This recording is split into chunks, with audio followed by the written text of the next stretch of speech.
বন্ধুরা, আজ তোমাদের ভগবান শিবের দ্বাদশ জ্যোতির্লিঙ্গের মধ্যে এমন একটি জ্যোতির্লিঙ্গের দর্শন করাতে চলেছি যেখানে ভগবান শিব রাত্রে বিশ্রাম করার জন্য আসেন। এমনটাই মান্যতা অনুসারে 3 লোক ভ্রমণ করার পরে ভগবান শিব এই মন্দিরে রাত্রে বিশ্রাম করার জন্য আসেন। এই চমৎকার জ্যোতির্লিঙ্গের নাম ওমকারেশ্বর জ্যোতির্লিঙ্গ, যেটা মধ্যপ্রদেশের ইন্দোর শহর থেকে 80 কিলোমিটার দূরে নর্মদা নদীর তীরে অবস্থিত।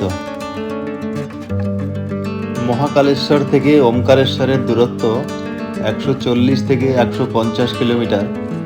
ওমকারেশ্বর পৌঁছানোর সবথেকে সহজ উপায় হলো কার, ট্যাক্সি অথবা বাস।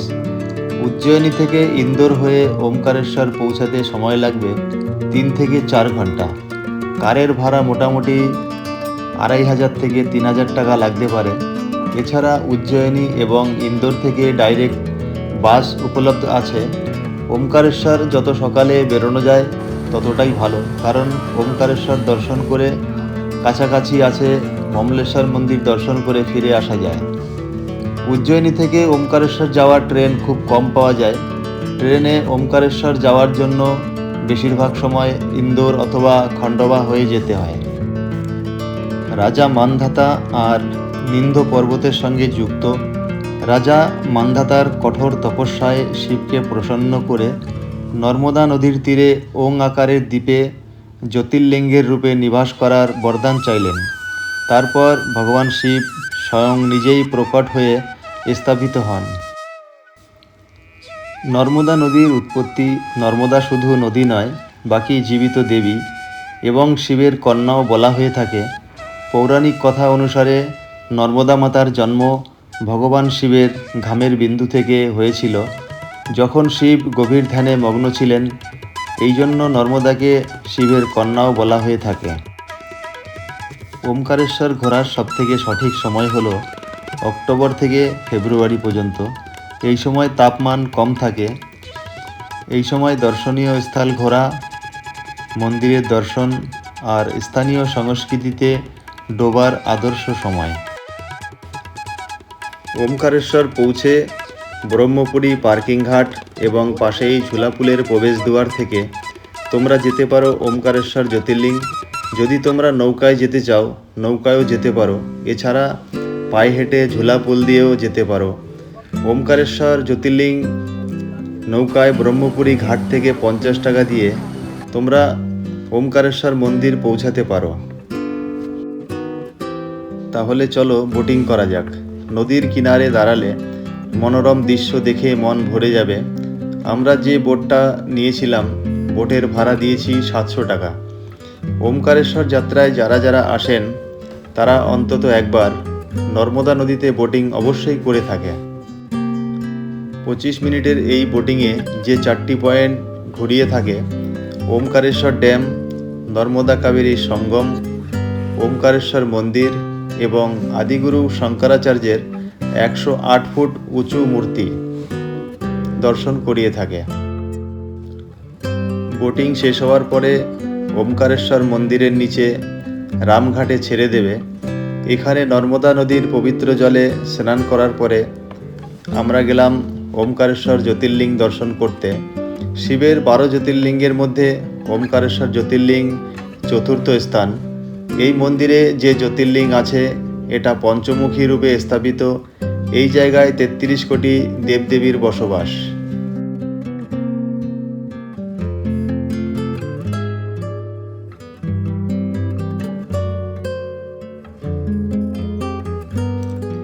ডান দিকে তোমরা এটা দেখতে পাচ্ছ ওমকারেশ্বর ড্যাম, এবং বাদিকে নর্মদা এবং কাবেরী নদীর সঙ্গম। नर्मदा और कावेरी का संगम। इधर से कावेरी नदी है और इधर से नर्मदा नदी। वहाँ दोनों का संगम है भैया। नर्मदा नदी पे डैम और उधर पावर हाउस दोनों बने हुए हैं। ये है संगम। संगम का जल ले लो अपने ऊपर थोड़ा थोड़ा।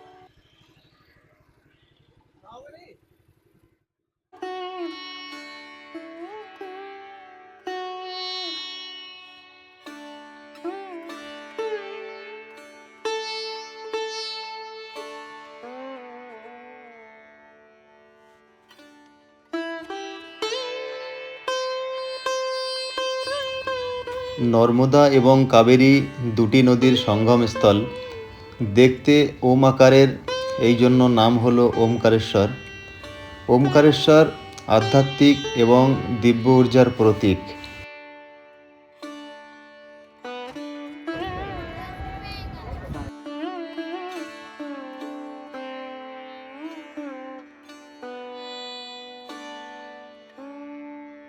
স্নানের জন্য তো তৈরি হয়ে গেলাম, এখন নেমে গেলাম নর্মদা নদীতে।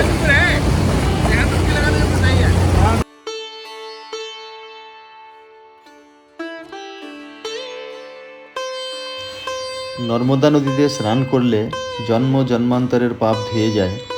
গ্রহদোষ, কালসর্পদোষ, শনি রাহু কেতু দোষ শান্ত হয়। শারীরিক শান্তি, সুখ সমৃদ্ধি, আধ্যাত্মিক এবং পারিবারিক সুখ লাভ হয়। এই জন্য একে কলিযুগের গঙ্গা এবং শিব শক্তির স্বরূপ মানা হয়ে থাকে। নর্মদা নদীর স্রোত উল্টো দিকে পূর্ব থেকে পশ্চিমে বয়ে যায়। পৌরাণিক কথা অনুসারে নর্মদা আর সোনভদ্র বাল্যবন্ধু ছিল। যখন সোনভদ্রর বিবাহ ঠিক হয়, বিবাহের আগে নর্মদা জানতে পারে সোনভদ্র নিজের দাসী জুহিলার সাথে প্রেম। এই অপমানে ক্রোধিত হয়ে নর্মদা আজীবন অবিবাহিত থাকার সংকল্প নিল আর উল্টো দিশায় বয়ে যাওয়া শুরু করলো।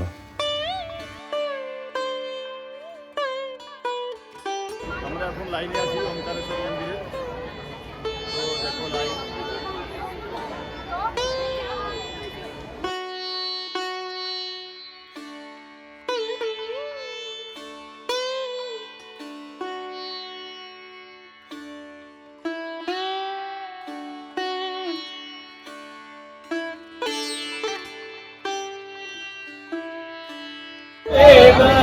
कौन के हाथ विरान वो विरान बोल नारायण नारायण नारायण नारायण ये ब्रह्मा जी के हाथ में चतुर्वेद है। ब्रह्मा जी के हाथ में चतुर्वेद है। ब्रह्मा जी के हाथ में चतुर्वेद है। सरस्वती के हाथ विरान बोल विरान बोल बजावा लो। ওমকারেশ্বর জ্যোতির্লিঙ্গ স্বয়ং শম্ভু নিজেই আবির্ভূত। এই মন্দিরে সকাল, দুপুর, সন্ধে 3 বার অনুষ্ঠান হয় এবং প্রত্যেক সোমবার ভগবানের পালকি বেরিয়ে থাকে।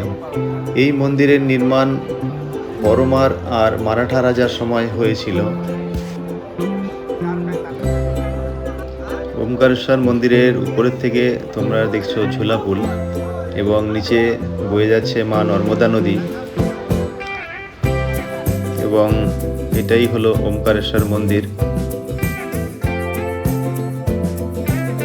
আমরা এখন মন্দিরের দর্শনের লাইনে আছি। আমাদের সময় লেগে গেছে 4 থেকে 5 ঘন্টা। ওই দিন এতটাই ভিড় ছিল।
ওমকারেশ্বর দর্শন করার পরে তোমরা দেখে নাও মমলেশ্বর মন্দির। নদীর এপারে হলো ওমকারেশ্বর মন্দির এবং নদীর ওপারে হলো মমলেশ্বর মন্দির। তো আমি এই ভিডিওর প্রথম পর্বে তোমাদের দেখিয়েছিলাম মহাকালেশ্বর দর্শন এবং দ্বিতীয় পর্বে দেখালাম ওমকারেশ্বর দর্শন। যদি আমার ভিডিওটি তোমাদের ভালো লেগে থাকে তাহলে লাইক এবং শেয়ার করে দিও এবং আমার চ্যানেলটিকে তোমরা সাবস্ক্রাইব করে নিও। হর হর মহাদেব। ভিডিও এখানেই শেষ করলাম, দেখা হবে আবার নতুন ভিডিওতে।